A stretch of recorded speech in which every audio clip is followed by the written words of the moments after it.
Welcome back to another episode of Travis Take Two. I'm Jordan Travis. And I'm Devon Travis, and we got the guest, bro. Like when this whole thing started talking about Florida State football. We made a list of like, hey, who do we want on? And this man has made an incredibly big impact on your career. He's probably is the guy that we have spoke the most about on this podcast. Mm-hmm. A hell of a man, a great friend to our family, and it's the Florida State head coach, Mike Norvell. Can't wait. It's going to be fun. Can't wait. Well, stay tuned for that. And remember to follow Travis Take Two on all platforms. Like, comment, share, and subscribe on YouTube and wherever you listen to your podcast. Let's get started, bro. Football's like here. I'm excited. Santa Claus is coming soon. I tell all the kids at the school every day that Santa is coming. My son screams ho ho ho when he sees Santa in your front yard every night on the golf cart. This is my favorite time of the year. I wanted to wear a Santa Claus hat, but Allie said that would be me doing too much. I should have done it anyway, but I listened to my wife. So anyways, and football's here. I can't wait. I'm so excited. 12-team playoff. 4 teams get a bye. College football playoff committee stinks. But here we have it. First question to you, JT. What team, when you look at this, what team is built in a way, in your opinion, and you can play multiple different styles of football, who's like best positioned to win this whole thing? I mean, the best position to win this thing, I mean, I would say Indiana. But I personally think that Georgia is a team that's built for times like this, that have been through adversity and are used to adversity. They have a lot of players that have played in big games like this before. So I think Georgia is a team like this that just stands out right away. Obviously, you got amazing quarterback. I think he's really, really, really good. He's good. You got great running backs, great offensive line. Obviously, the defense is playing lights out right now. And that's what wins championships is defense. And we've said that from the beginning, and that's from the beginning of time is defense wins championships. And Georgia's defense in games like this step up. So obviously, they have a bye the first week, and then they either play, who is it, Tulane or Ole Miss. So it's kind of – I like them a lot in that game. Yeah, bro. So I think Georgia is the one that takes over this playoffs and wins the whole thing. I love the call. I mean, Ohio State obviously being the 2 seed is going to be the tough one. Yeah. In the semifinals, but I mean, damn, you get to the college football playoffs. There's 8 teams left there. Yeah. Every game should be hard. So I'm with you. I like the Georgia call. Yeah. I like the Georgia call. You know better than me anyway. Pick an upset, Jordy. And let's not go with Alabama because they're like the only team in this whole playoff situation that is actually favored. Yeah. Although they're a lower ranked opponent. Is it lower ranked? That's where I get confused. If a team is 9 and the other team's 8, is 8 the 8 better than is 9? Okay, so is the 8 the lower seed or the higher seed? I understand. You see what I'm saying? The better seed is 8. Hey, yeah, that's a good question. I don't know. My mind is all messed up this time of night, you know? Okay, so Alabama's 9 and Oklahoma's 8, and Alabama's the only seed that is a higher number and favored. Who's getting upset in round 1? I mean, I think that the only choice that you can have is Miami. I mean, no disrespect to the other teams, but once again, JMU versus Oregon. I mean, I don't think there's a chance. Tulane versus Ole Miss. I think that, I mean, that's a game that could be tough. Obviously, Lane Kiffin, we'll see how much of an impact he had on that football team. But yeah, just give me Miami. It's hard for me to say, but yeah, Miami. They look confident. They're confident. So give me Miami. They've been through a little bit of a storm too. Yeah. I think Tulane can beat Ole Miss. Aggressive defense. A lot of turnovers. They have a balanced attack. I like their quarterback. I think if they don't turn the ball over, I think there's a lot of craziness going on at Ole Miss. I'll go with Ole Miss, but I couldn't agree with you more. I think that the obvious pick here, the best chance to upset, no doubt, University of Miami. What college football playoff coach has the most to gain or lose based on their CFP performance? I mean, I'll say the Ole Miss, whoever is the interim coach right now for Ole Miss. Most to gain. You know, so obviously they go out and ball in a time like this. They go on and beat Tulane, beat Georgia, and then we would say beat Ohio State, which if that's what a lot of people think. They have a chance. He has a chance to show right now what type of coach he is, and obviously, I mean, I think that's the easiest one to pick right now. I like that call. I mean, I think that right along those same lines, like the most to win too. I think JMU's kind of in that category, right? Like if somehow, some way, JMU beats Oregon, that head coach is going to be extremely rich and probably won't even be at JMU going into next year. I worry about that Alabama one though. I mean, I know the rumors with Michigan and Kalen DeBoer. He said he's coming back and he's fully committed to Alabama. I don't know, man. Like Alabama's a tough place where if you're not winning national championships, they're upset. So. I'm interested to see how that shakes out. JMU's coach has already left.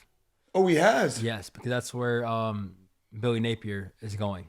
He's a new head coach at JMU. So next year he'll be the head coach at JMU. Thank you so much. I've been staying off Twitter. You'd be proud of me. Yeah, I just looked it up right now. Thanks for the update. But he went to, I'm not sure where the coach went to, but UCLA? Yeah, UCLA. Okay. Yeah.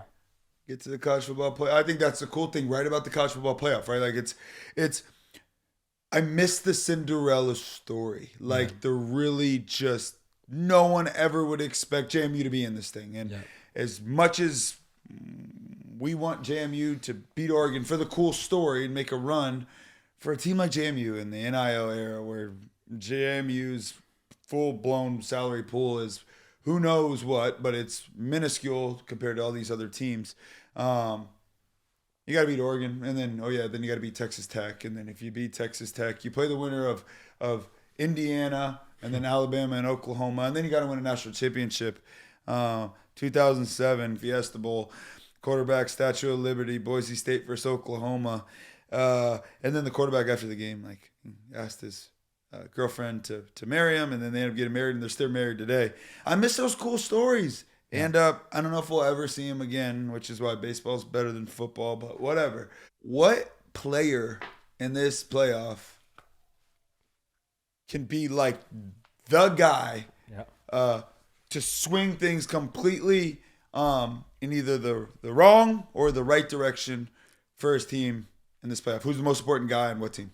Carson Beck. Okay. I mean, I go to a quarterback right away. Carson Beck can change Miami's whole.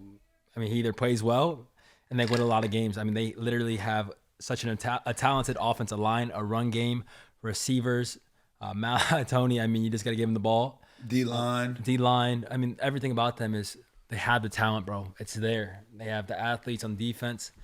So yeah, I say Carson Beck. I mean, he plays well.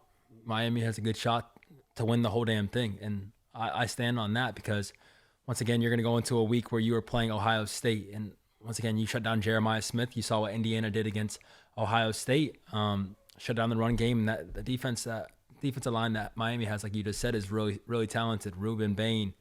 What's the other defensive end's name? With the M. Mensa? I'm not sure. But we don't know those guys. First round, top 5, top 10 picks. So they have 2 defensive ends that are really talented. The interiors, big boys that are strong and powerful. So yeah, man, I think if Carson Beck plays well, Miami has a real shot. Boy, how cool of a story would that have been for Miami. Surprised they didn't put like Miami and A&M like in that 11-6 spot, and the winner of that game would go on to play Georgia. Imagine Carson Beck at Miami against Georgia. Miami has to win 2 games now to get to that, but boy, oh boy, grab your popcorn for that one. That'd be a fun one to watch. If you had to pick one team in this college football playoff, Jordy, that's going to get exposed, you have a pick? I would say Alabama, but once again, this first week they're playing Oklahoma. Oklahoma's offenses has not done anything all year. I think Alabama's they lost to Oklahoma early in the year, and it's hard to beat a team twice. So I think that it goes to Alabama. I don't know who they play next. You know what? How about Texas A&M? I like that. They've beat nobody this year, bro. Yeah. Nobody. I mean, they beat Notre Dame in game 2 on a holding call at the end of the game that, in my opinion, was absolutely atrocious. They haven't beat anybody. Yeah, and they were getting their tails smacked against South Carolina, and kudos to them for the huge comeback. I don't know what happened to Sellers in that game. He just melted, but I'm not sure how good Texas A&M is, bro. Good call. I don't know why I said Alabama because it's Texas A&M, 100%. right? I agree. Yeah. I agree. Okay, let's go. I guess that feeds into Miami beating Texas A&M. So, guess we're taking Miami money line. It's going to be hard to do. After last year's Rose Bowl, Oregon got whooped up like really firmly.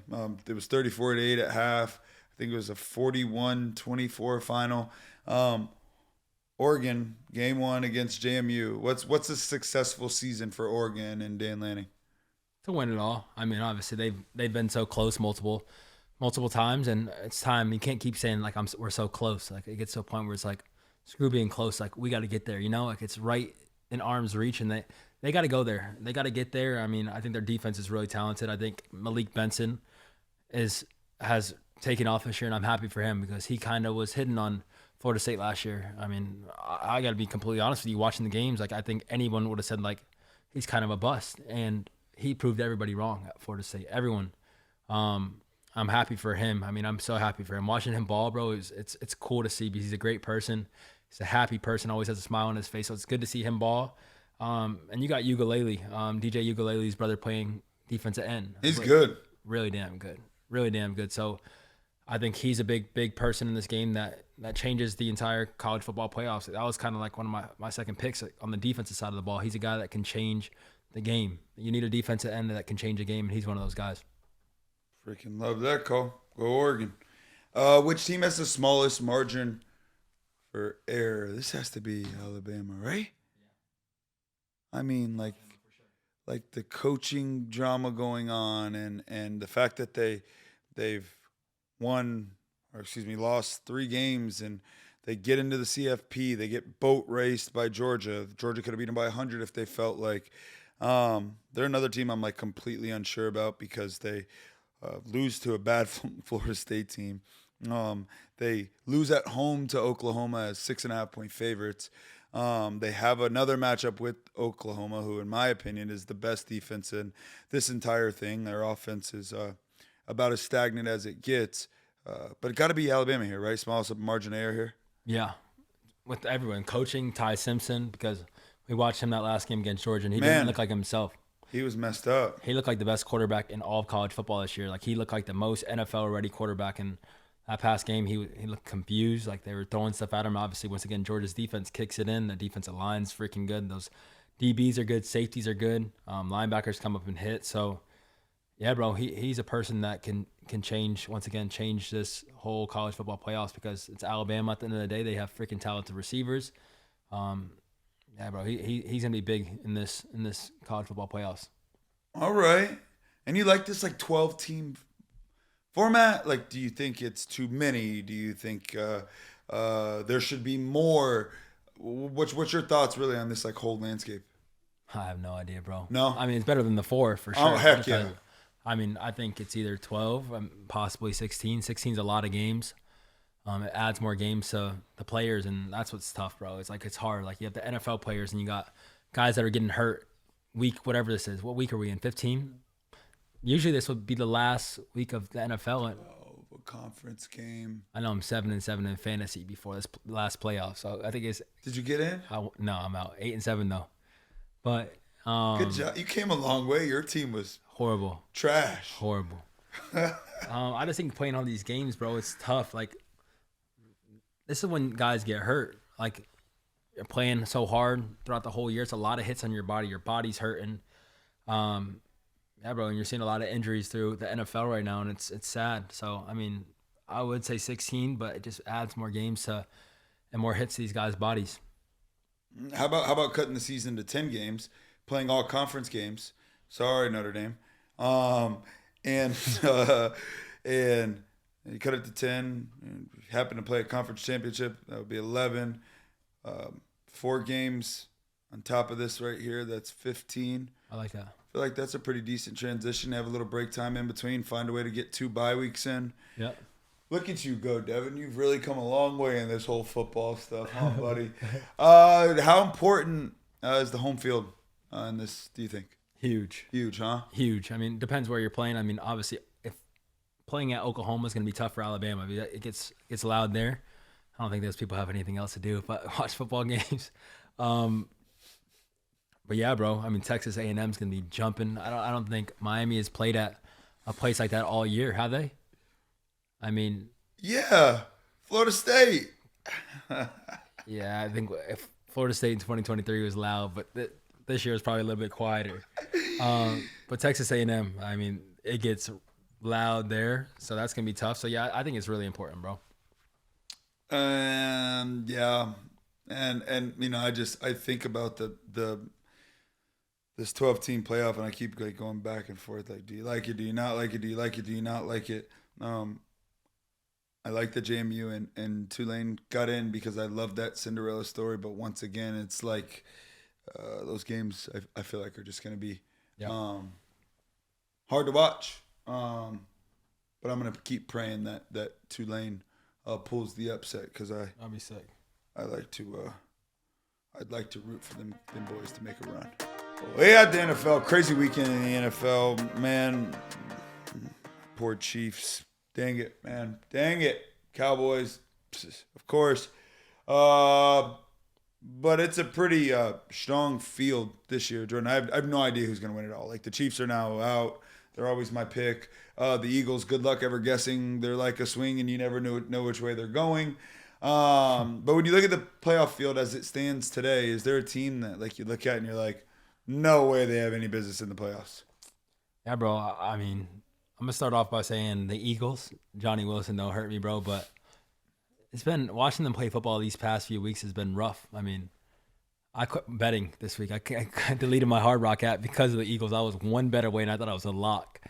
Would have won a good amount of money, and I freaking lost that damn bet. So, yeah, I'm pretty mad at the Eagles. But, yeah, bro, the Eagles are the Buccaneers. I think it's how hot a team is towards the end of the year, and watching those two teams, they haven't been playing well, bro. Yeah, I mean, the Bucs, no question for me, is like the team I watch them play, and I'm like, oh, this is tough. Baker looks hurt. Yeah. Baker, I freaking love Baker. Give me Baker.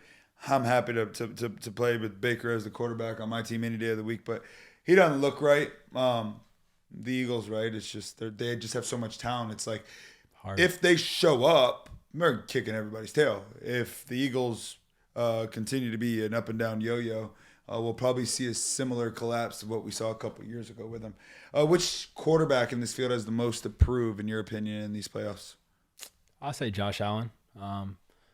He has to win. I mean, it's getting to a point where, like you said, Patrick Mahomes is not out. I know you always say that.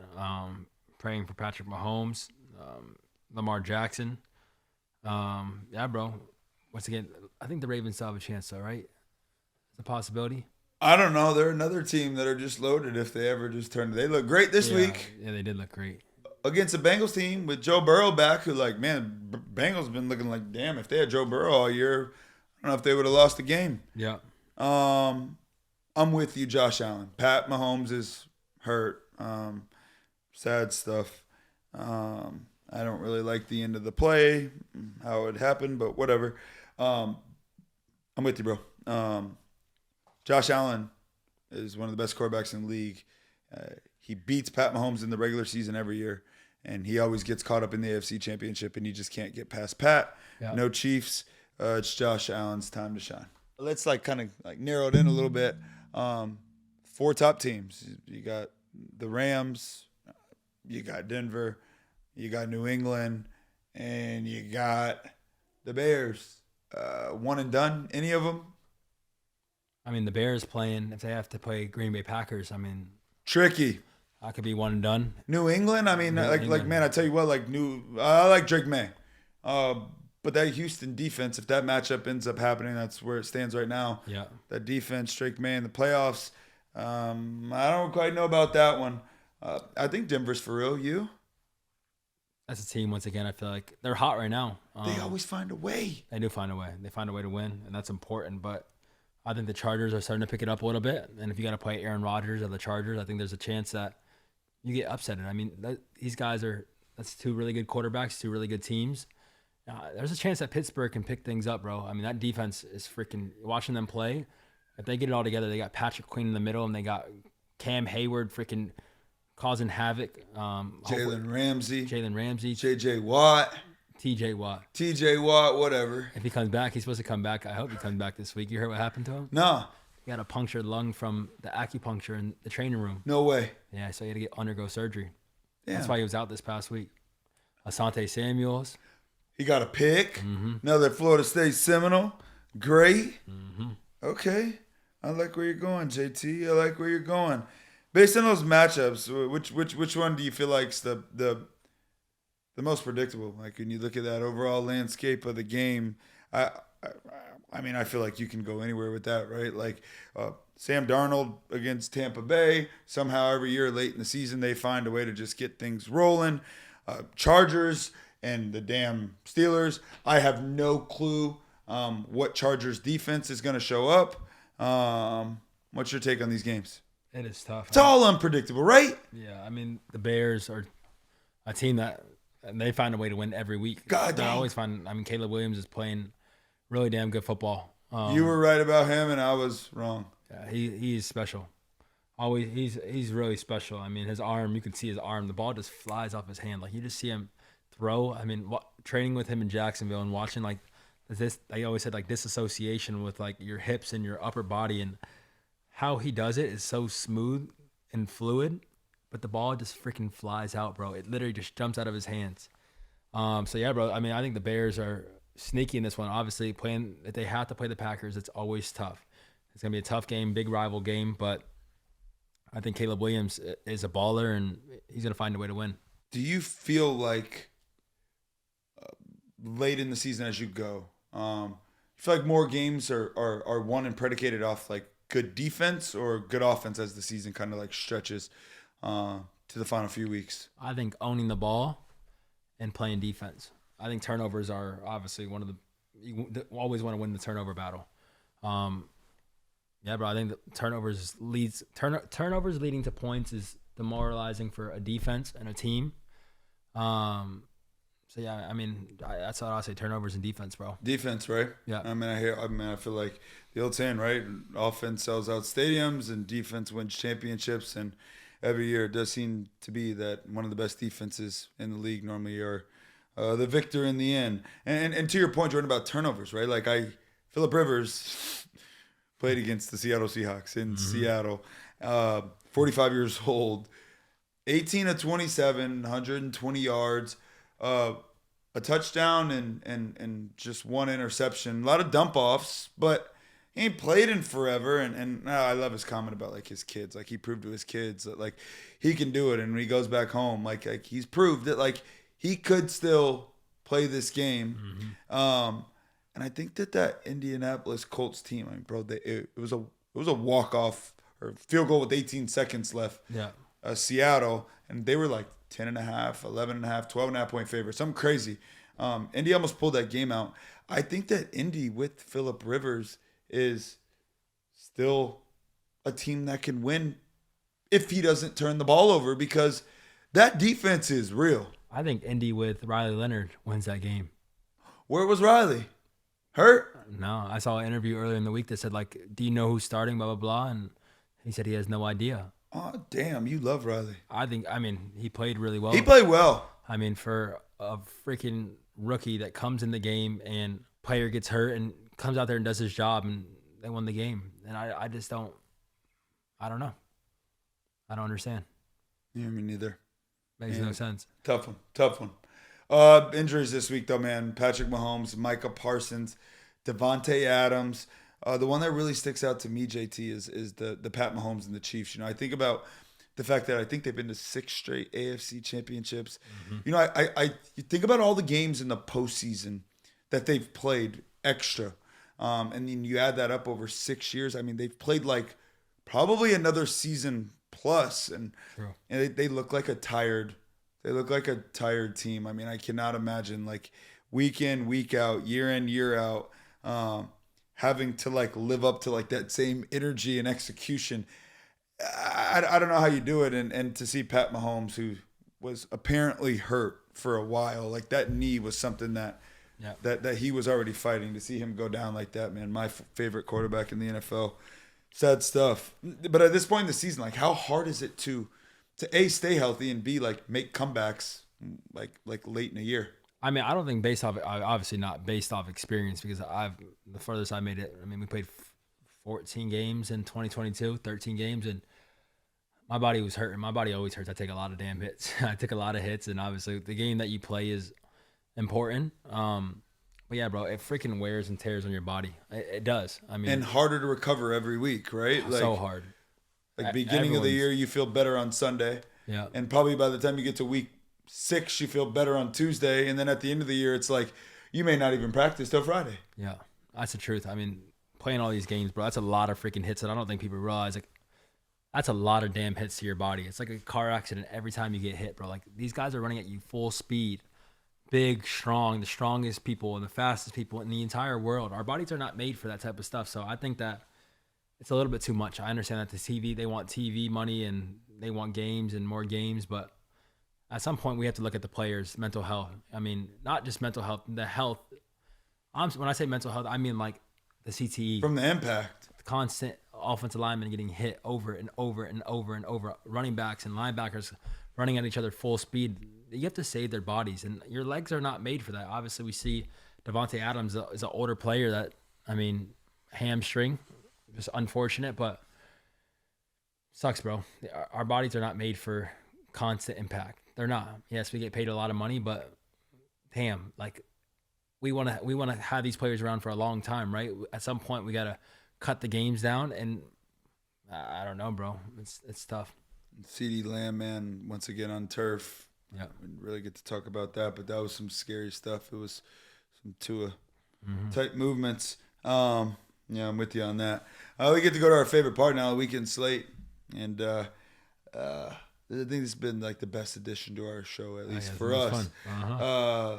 Every week, I mean, we get to look at like college and NFL and give out all of our terrible advice and information on picks. So let's get into that dang thing. What's the most interesting aspect of these matchups, JT? And just give me a quick pick on like what side you're taking. Alabama, 1-point favorite at Oklahoma on Friday night. First game of the CFP. Give me Alabama -1. I think that's, yeah. I mean, I'll take the under, whatever that is, for sure. Oklahoma's defense is really good. But I think as you have all this time, you already played a team, you already lost to a team. It's hard to beat a team twice, even if it's at Oklahoma. I think that Oklahoma's offense is going to get together and figure out a game plan that works, expose the things that Oklahoma struggles with. And there's not a lot, but I think that this is their time to do that. I'm going to go Oklahoma at home. I think that Alabama's kind of spiraling after that Georgia game. I think they figured out something on defense, Georgia did, and I think that Oklahoma defense is about as good as it gets. I love their head coach. Yeah. I'll take Oklahoma getting a point at home. Number 10, Miami at Texas A&M. Texas A&M -3.5. 12th man, Texas A&M, loud environment. Who you got? I mean, I feel like if I was like betting like how I usually do, I would take Texas A&M -3.5 because it makes so much sense. But the more we speak about it, I mean, Texas A&M hasn't played anybody really. And I think Miami can get it together, and they're a confident football team. And Carson Beck's an experienced quarterback with a lot of years under his belt and a lot of big games. And they are special on their skill set. Their skill players are really talented. Their defensive line's freaking really damn talented. I just think that Mario Cristobal gets this team together and gets them ready, because I feel like Mario Cristobal is a coach that wants to pound you over and over and wants to make a point. And I feel like Texas A&M is not used to that, and I think Miami's going to try to pound them. Freaking love it. Miami +3.5. Hard to say. I agree. Number 11, Tulane at Ole Miss. Ole Miss -17.5. I want to hear your answer first. I'll just keep it nice and simple, man. I mean, 17.5 points in a playoff game. Nerves are extremely high. They don't have their head coach, which I do think matters to some extent. I'll take the 17.5 points and pray. I like it. I'm with you. James Madison at Oregon. Oregon -20.5. I think that Oregon -20.5. Alt line like -31.5. Like, yeah. Screw it, just buy it all the way up. Yeah. That defense is too much, man. Yeah. Oregon -20.5, probably my favorite bet of the week. Let's go some NFL football, JT. The Packers, 1.5-point favorites in Chicago against the Bears. It's a Saturday night game. Who you got? Give me the Bears. I like that team. The defense, Caleb Williams is balling. It's in Chicago. I think it's Bears minus 1.5. I like that plus call. 1.5. Sorry, I like that call. Money line, honestly. I think that the trip out west, the Mile High, against the Green Bay Packers. The Green Bay Packers going out there to play the Broncos. Let's dig into that, get some research. But I played in Colorado once, and I know when I left that place, I was absolutely freaking exhausted, bro. That freaking altitude is really real. I'll go with Chicago, man. I believe in Caleb Williams in that offense. Okay. How about the Bucks -3 at the Panthers? Yeah, right. Yeah, right. Give me the Panthers money line. Yeah, damn right. They find a way. They're finding ways. Bryce Young is playing really well. Rico Dow, they are freaking. I don't know what they have, but they got something. They're balling. Yep. Panthers. We're probably dead wrong, but whatever. Yeah. Patriots 11-3. Patriots, tough one to the Bills. I think the Bills scored touchdowns on 5 straight drives. Down, I think 28-3 or something and a half. That was a crazy game. Josh Allen always finds a way though. Patriots at the Ravens. Ravens -3. You buying into that? No. Patriots. I think Patriots money line. I mean, we saw a really talented Patriots team. I know Josh Allen came back, but the Patriots were dominant in that game. Dominant the whole time. And even when the Bills were scoring, I mean, the Patriots were come back and score. Obviously, that last drive was tough, and I think it was a lot for Drake May on that drive. They were freaking giving a lot of stuff, a lot of pressure. They were covered on a lot of routes. I think the Patriots win this game. I love Lamar Jackson, but this year I feel like the Ravens haven't been the Ravens that we're used to.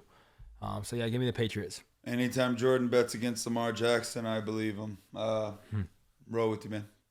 Pats. I'll take the points, though. I'm not going money line. I'll take the points. That was this week's weekend slate. And up next, we have an exciting interview. Your boy, our boy, head coach of Florida State, Mike Norvell, baby. I cannot freaking wait to see this happen, man. Heck yeah. Special man. Let's do it. Great man. Screw football. Great man. Yeah. Knows we'll be back. Yes, sir. Let's go, baby. Let's do it. Yeah, we got a pretty special guest coming on today, bro. Someone that was probably our first pick when we started talking about this podcast. Someone that's been so important to my life and not just my career, just my life, bro. He's taught me so much. He's the most consistent person I've ever been around. Yeah, bro, just a special person in all of our lives, our family's lives. He helped us and brought a lot of smiles to our faces. But yeah, the head coach at Florida State University, Mike Norvell. Thank you for coming on, man.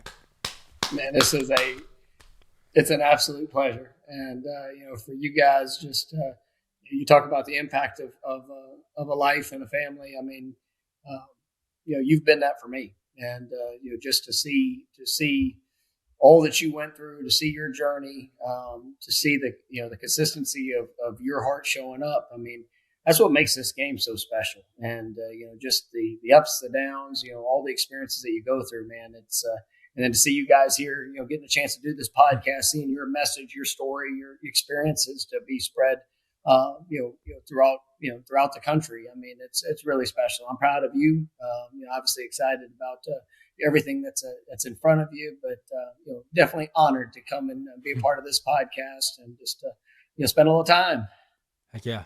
Coach Norvell, I mean, go ahead, bro. Can you believe that Jordan Travis, like the person who says like nothing, I got a big mouth and I never got to spend a lot of time with you. I wish I did. But can you believe Jordan Travis is like sitting down weekly in front of a camera just like talking for an hour?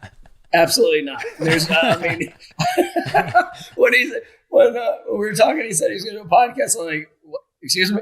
Right? You're going to do what? No, you're signing up for this. Like you actually want, it's been great. And, I think it's when you have, unique experiences and journey and relationships and you get a chance to make an impact on others just by, being able to connect with different guests, being able to share different experiences. I mean, you never know where your story might be the difference for somebody else. And, both of you guys have lived it. And, what I love is just for all the things that you have done, both of you, athletically and just the incredible talents that you guys, both, have and possess. I mean, it's the experiences that make a difference. And so to know that, even though, Jordan, I know I would never picture in a million years you'd be doing a podcast, but, even to do something that, you might not have seen, years ago, but man, you're still getting a chance to have that influence on others. And that's what makes this life worth it, man. Absolutely. I appreciate you.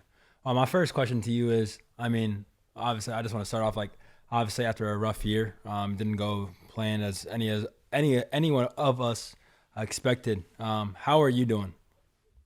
I'm good. It's disappointed but not defeated. And that's something that you go through, and the results were not what we wanted, and we had a lot of close games. A lot of games that you play here or play there.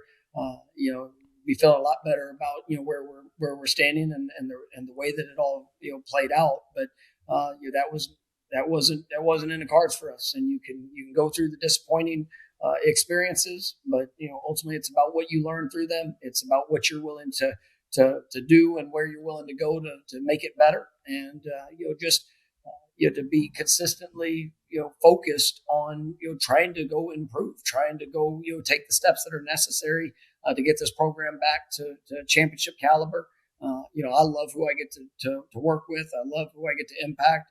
But I never said that the journey was going to be easy. And we've seen the highest of highs, and we've experienced some of the lowest of lows. But the opportunity is still there, and that's every bit of my daily focus is to try to squeeze all that I have out of that. And we're pouring in. Got a lot of excitement around the program within, and with the players that are putting in the work. I mean, even today we're done with finals. Everybody's finished, and when I look outside my office and I see guys out there, that are doing individual workouts, just working to get better. And there's no requirement, no need, but they want to be better, and they want different results, and so they're willing to do some different things to make that happen. And so I'm doing good, but just itching to get January started, to get this team in place and ready to roll. Coach, I mean, how have you?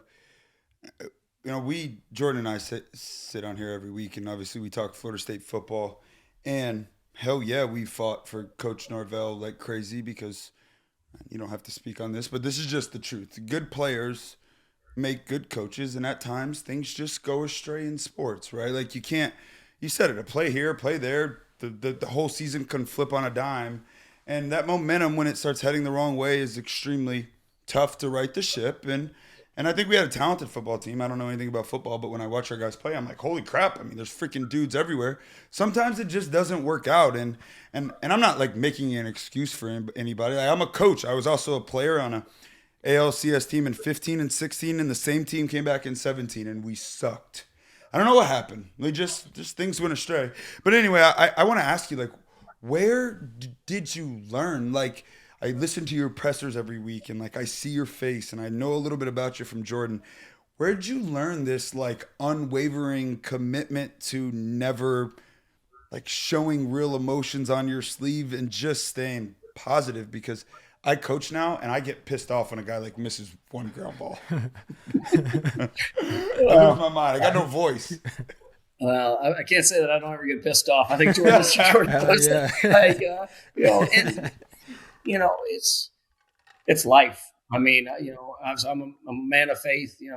God has absolutely guided my life, and I've seen some of the highest of experiences and blessings, and all of it. And been through some great challenges, and I've been through a lot of great challenges that were away from a football field. And when you experience things and you see that you have an understanding of what you can get through and what you can overcome, and you understand that the importance of how others have influenced me and poured into me. I mean, I think back to my upbringing and just the impact that my coaches had on me, and even though, I was a small kid, I didn't, there was no path really to the seat that I'm sitting in. But, I had coaches that were willing just to tell me the things I could do.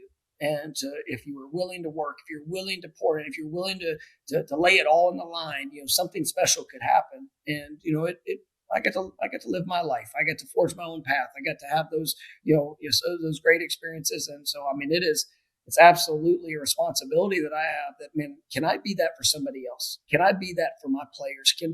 Everybody's going to tell you what you can't do in life, and that's going to show up. And everybody, Jordan's heard me say this. And I'll tell you, man, so many people want to pat you on the back, but very few people actually want to see you succeed. They are waiting for you to trip. They're waiting for you to fall. And then they're going to point out the failure. Right. But, it's about, can you be that positive influence for somebody else? Can you be the one that picks them up and helps encourage and provide, the consistent, just support? And that support comes in a lot of different ways.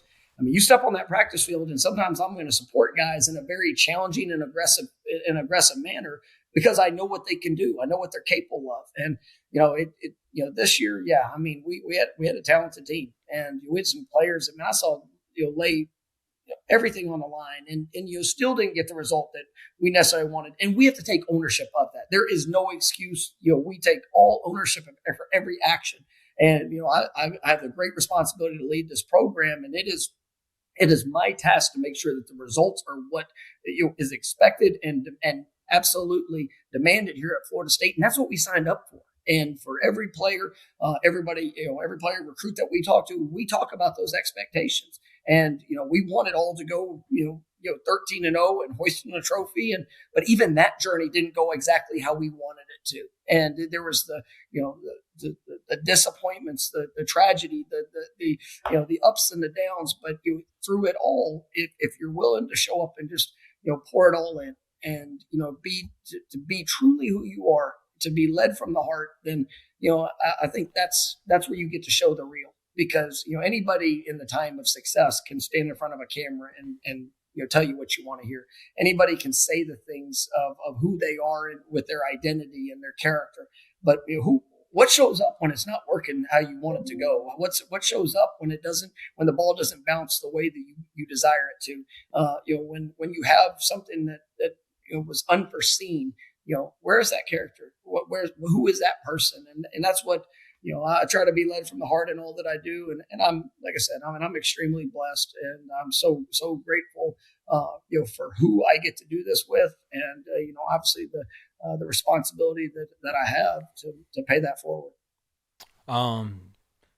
I've always wondered, and it's always important, it's the mental health side of everything. And we talk about players so damn much, and it's always the players' mental health. And we don't really look at the coach's mental health. I mean, like the head coach of a big program, you have Coach Dillingham and you have Coach Tokars, and you have all these coaches that are always checking on the players. I mean, you're a young guy, and I mean, you still have people coming at your neck 24/7, and your family. You have Mila going to school, and you have Miss Maria that has to walk around town. Like, how do you keep such a smile on your face and keep your family positive when people are talking about your job and talking about all those things? Well, it's really where you put your focus, and I try to, and I understand it, and we have the talks, and with Mila, and she, she goes to school, and being in the fifth grade, it can get pretty interesting, some of the conversations that she comes home with. But we love each other. We love the young men that I get to coach. We love the opportunity, and it's hard. I mean, it is, and because nobody cares more than we do, and this is you put everything in, and when it's not, when you don't get the right results. I mean, there's going to be the outside that is sometimes tough to manage, but once again, it's where do you put your focus? And if you look at each of these experiences, and if all you want to do is focus on the negative that's on it, or you get caught up worrying about the perception or the opinions of every other person of what should be happening or what should be going on. I mean, there's nobody more critical of the result than what I am. Because, I mean, we're here to win. And when that doesn't happen, it's meant everything that we have to do to go get better to accomplish, the goal. And it's one of the ways that we were able to, in our first couple of years, you lived it. We had to work through that. We had to, get back to showing, the consistency of the investment, the consistency of, the work and, all the things that happen. And, then just ultimately we had to get down to making the play and, making sure that we put everybody in the best position that we could. But when you're riding high, plenty of people are gonna talk good about you, and you can't get caught up of it in that moment. Because if you do, you lose sight of the importance of every day and every experience. And then when you're riding low and a lot of things are stacking up on you, man, you can't get distracted by that either. You got to stay true to the course. But our family, it's Maria is a rock star. In every bit of it, her belief, her faith, in our players and her husband and what I do. It is really it makes it special. And they're around all the time. But you do feel it. And we talk a lot about the mental health of what players have to go through, and and it's like you guys know. That's. I have my outlets, and there's people I get to talk to, and just to be able to share ideas, to share thoughts, to just kind of express myself, and and then you work and you go and you get better, and it's really it's something that you see as a blessing to be an example, and that's one of the things that we try to do, and still even in tough times, as a family, still carry ourselves, to put everything that we have and hold nothing back. That's amazing. And let's just get this clear. I got to say this on the podcast because I never really got a chance to. But screw the football crap. I think that good people win in the end, and I know that you're a believer in that. And I don't know anything about football, but Jordan tells me Jared Verse came on this podcast and flat out said like how much Mike Norvell meant to his life. And Jerry and Jones came on this podcast last week and was like, Mike Norvell's like the most amazing man I've ever encountered in my life. And, for me, it's like a former athlete. Like, I think that like the greatest gratification from a coach is what comes from your players, right? Like the outside is so focused on the wins and the losses. In all reality, like your biggest focus every day is probably making sure that you help these young men become successful men, whether it's on the field or off the field. And I want to thank you, at least from my family, because I never got to tell you. But and I'm also mad at you because Jordan used to always say that like if something goes wrong, my voice popped into his head. And last week, damn it, he said that the first voice that pops into his head is Mike Norvell's freaking voice. So you took my spot, but you mean a ton to my family, and like there's very few people that know like the real of like what happened with the guy sitting to my left, right? And I know like as his brother and kind of like the tough start and the mental struggles and the lack of any confidence and you having to ingrain into his head every day like you can do this. And I just want to thank you because not only would the world not know who Jordan Travis is as a football player without you, but I fear where my brother would be right now if it wasn't for you. So I just want to thank you from my family for everything you've done.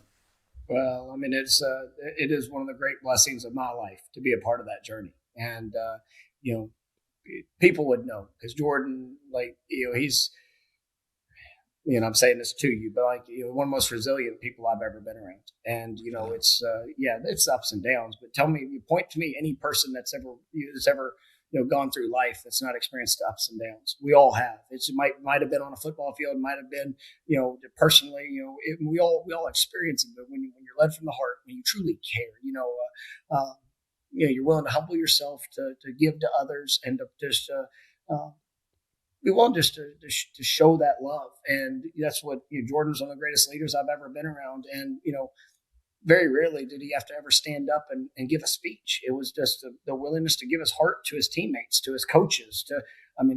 I think back to those times, and I used to say to him, "Man, I got your back," because I know he had mine. And that's where the journey. And you talk about Jared, you talk about Jerry, and like you talk about these guys that I've been fortunate to be able to coach. No, I just saw young men that were capable.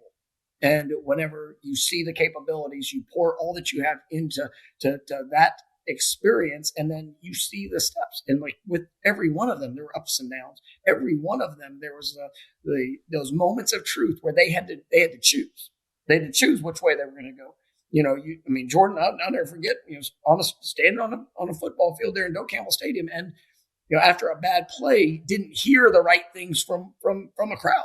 Well, that sucks for anybody to have to go through, right? But there's a choice that has to be made. Where are you going to go from that? What are you going to do with that? Every great quarterback that I've ever coached that's gone on to win the awards, Players of the Year, and I've been fortunate to be around some good ones that have had that. They all went through that, and it still comes from the heart. And that's where, like, I've been blessed to be around guys like that. We have guys like that on this team that we're writing our story now. And, the outside and sometimes even on the inside can be, it's the questions, the doubts, the things like that's part of life. There's going to be times that fear of failure, fear of judgment, that's going to be real.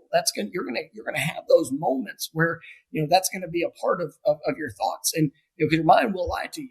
Right. And, if you allow it to take you down the dark path, if you allow it to cause you to be reserved, to pull back and to not give everything, well, then you're just cheating yourself.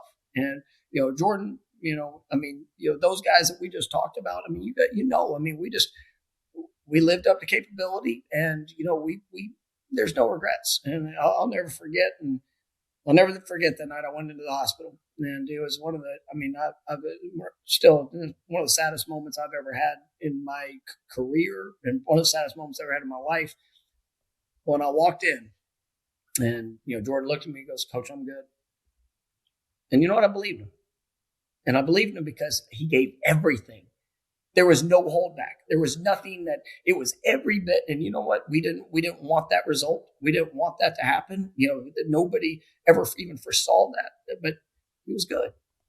And because everything that he had, he put into his journey and experience through ups, downs. And that is life. And, you said thank you to me, and, we've had great coaches and great support and everybody that's been a part of these guys' journey, but it's, all I care about is the opportunity. And, I'm the one that is benefited with the relationship, with the stories, with being able to pick up the phone. I talked to J-Dub, 2 days ago, just to be able to see these guys and, being on this podcast with Jordan, man, I'm blessed, man. I'm blessed with some lifelong relationships, and, we're going to continue to pour into the guys, here at Florida State, because, we have a responsibility for what this program needs to be. But what every one of those players did is they won.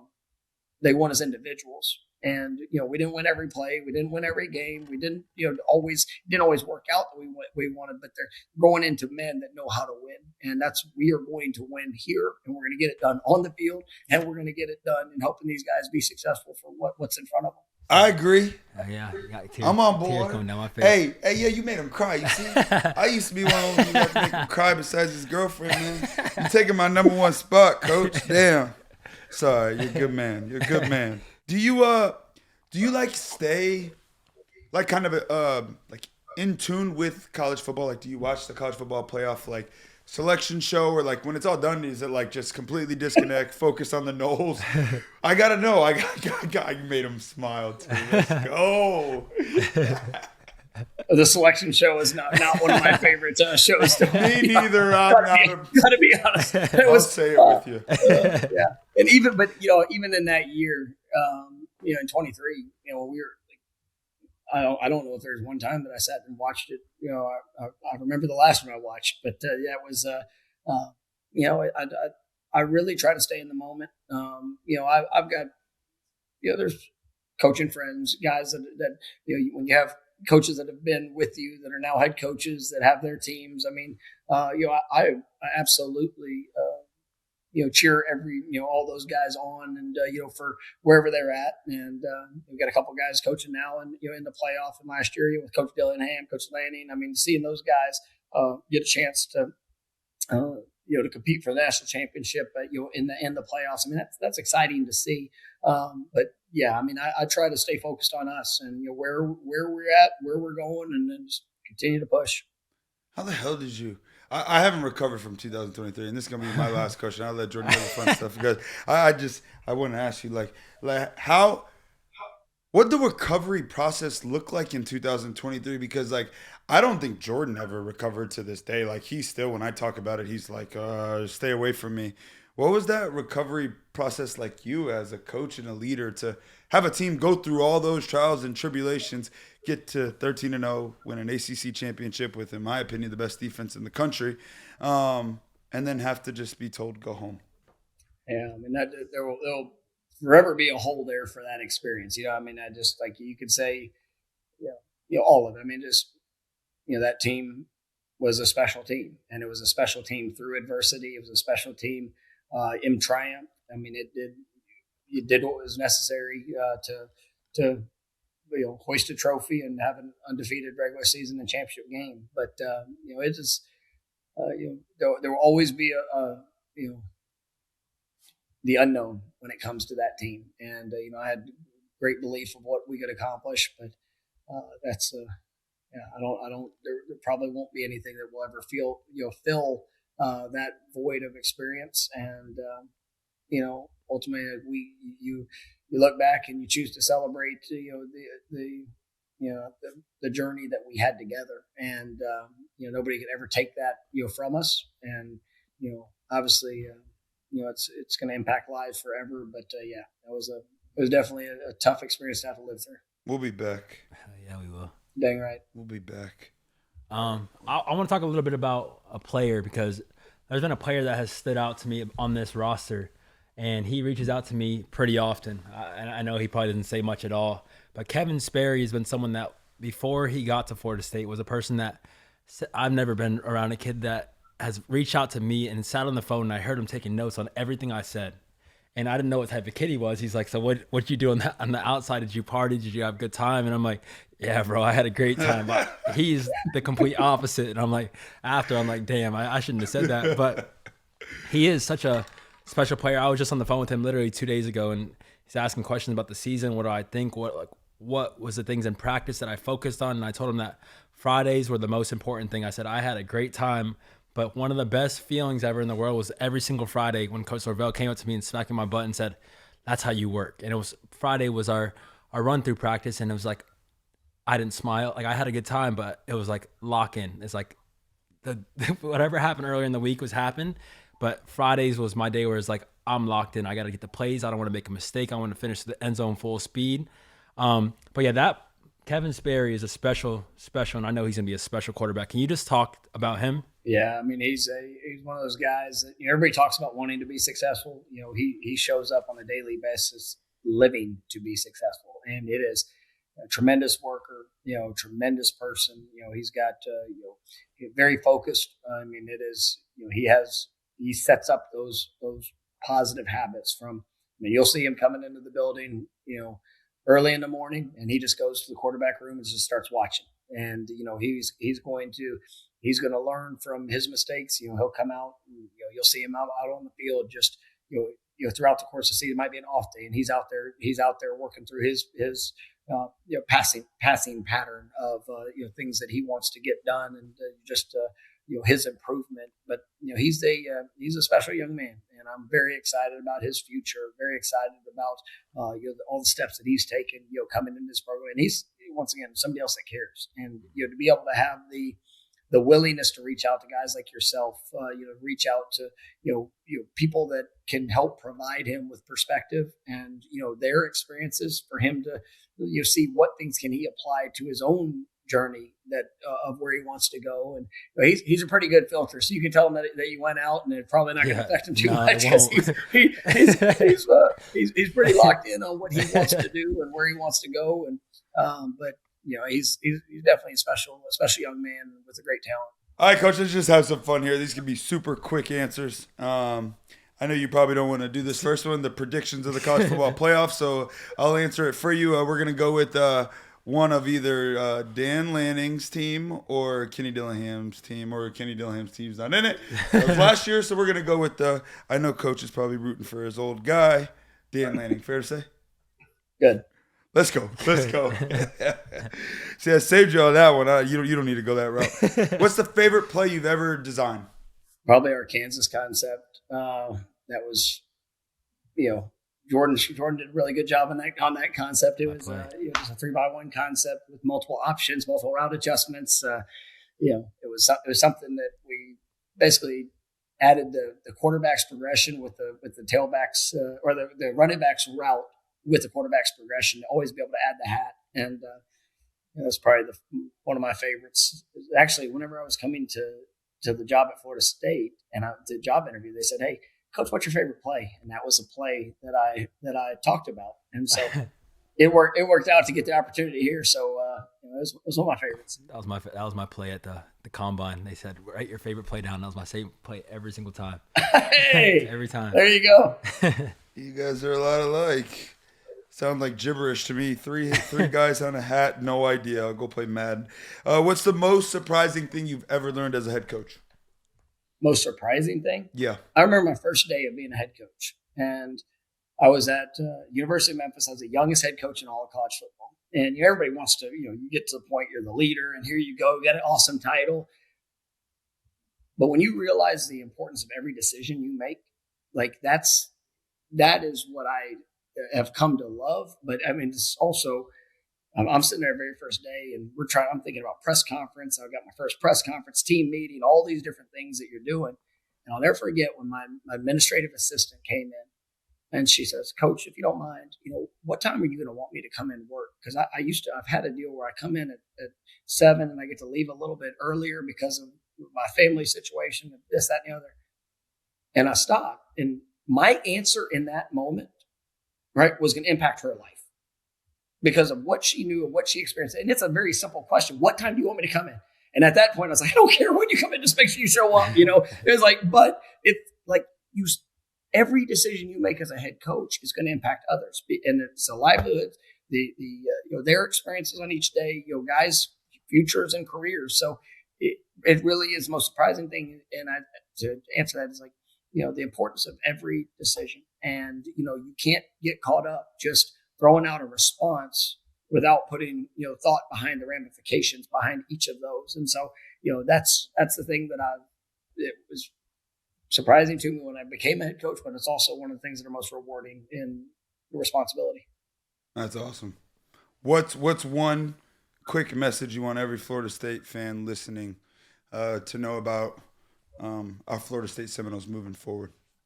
Well, I mean, it's coming, and at the end of the day, it's been a challenging last couple of years, and I hate it for every Florida State fan. I mean, just for the challenges that we've had to go through, the disappointments, because there's been disappointing results. But I mean, this is a team, this is a culture that's built on the right values, with the right people, and we're going to work every single day to represent this program the way it deserves to, the way we're going to compete at a championship level, and we're going to go make it happen. And we know what it looks like, we know what it takes, through all that we've had to go through. I mean, it's going to be one hell of a story to tell, and I'm ready. I'm ready to go be a part of it and to be able to put that story on display. This is my last fun one, and we're going to call it. I can't thank you enough for being on this thing. This is so cool. What's one Jordan Travis story that maybe no one knows? Well, I'm going to say this, and this is probably my favorite. This is one of my favorites. I remember back, I think it was 20, I might have been 21. And Jordan was dealing with an injury, and it was right before the Syracuse game. And we were down, I think every quarterback was hurt. Like literally, McKenzie had gone down. Like there was, Tate was sick. Like we go out to a Tuesday practice, and I love my man Gino English. We had 5 quarterbacks on the roster. Gino was the only one on a Tuesday practice that took a snap. Like literally, like there was nobody else. Nobody. We didn't have anybody. We started working Wildcat. We started working everything just in case. But and I remember after practice, Jordan was dealing with an injury, going through it. And after that practice, he looked at me and he goes, "I'm playing in this damn game." And I looked at him. I go, "What?" He goes, "I'm playing in this game." So, "Well, you're us practicing tomorrow if you're going to play this game." And he went out, and that was a moment. And he came and he practiced the next day. And I'm just like, this dude's freaking tough, man. He is tough in mind, tough in spirit. He goes through that Wednesday practice, Thursday, Friday. I mean, literally was at a different level, like just every bit of it. And he goes out in that Syracuse game. And, we had a really tough start. I think we were 0-4 at the time, whatever it was. I mean, and he willed us to victory. And, there was a 2-minute drive there at the end of the game. And, I mean, it was a Devon Travis drive, man. He scrambled, he ran. I mean, got us all the way down in the field goal position. And when Ryan made that kick and we were able to have that victory, that experience, that celebration, I thought back to his determination in the moment of not feeling good, but there was a team that was desperate for him and needed him, and he answered the call. And that was the beginning of our ascension. And we were able to win more games there that year. We were able to take that momentum and go into the next season. But that is probably my favorite moment in a very tough time. He willed himself to go be a part of that game. And it started, after that Tuesday practice. My man Gino, he was ready. I know Gino was ready if he needed to, but Gino didn't play in that game. Jordan went in and took control of it. I love Gino. I love Gino. He's the best. Oh, it's so good. That's so good, man. Damn. Well, thank you so much for coming on. I know that Jordan's probably a little bit nervous having you on because he loves you so much. Thanks for taking my number one spot from me in this kid's heart and mind. And once again, I just like to thank you from my family and from the bottom of my heart for all you've done for my brother and still checking in on him. It means so much to him. He tells me every time you text him. Just a simple "how are you doing" every now and then can make a big difference in people's lives. And I wish more people knew that. So thank you so much. Absolutely. Well, I appreciate you guys, and keep doing what you're doing. And this podcast, your stories, you're the men that you are making this world better. So just keep being you. And Jordan, love you, buddy. And you guys, y'all have a great rest of the day. Merry Christmas here and ahead. And like I said, just keep being you. Yes, sir. Thanks so much, Coach. Thank you. All right, go Noles. Yes, go Noles, baby. You better believe it, God dug it. Thank you for tuning in to this episode of Travis Take 2. Remember to like, comment, share, and subscribe on YouTube and wherever you get your podcast. We appreciate your love and support, and we will see you next week. Actually, we will not see you next week. We will see you. How many weeks we got? 2 off weeks? New Year. Yes, sir. We'll see you after 2026. Well, in 2026. Well, after the new year. Yeah, I'm with you. You know what I mean. It's been a long night. It's been a long night. Long night. No alcohol involved. Just hard work. And liquid IV. Yes, sir. Yes, sir. Go Noles. Happy New Year, Merry Christmas, all that good stuff, baby. Yes, sir.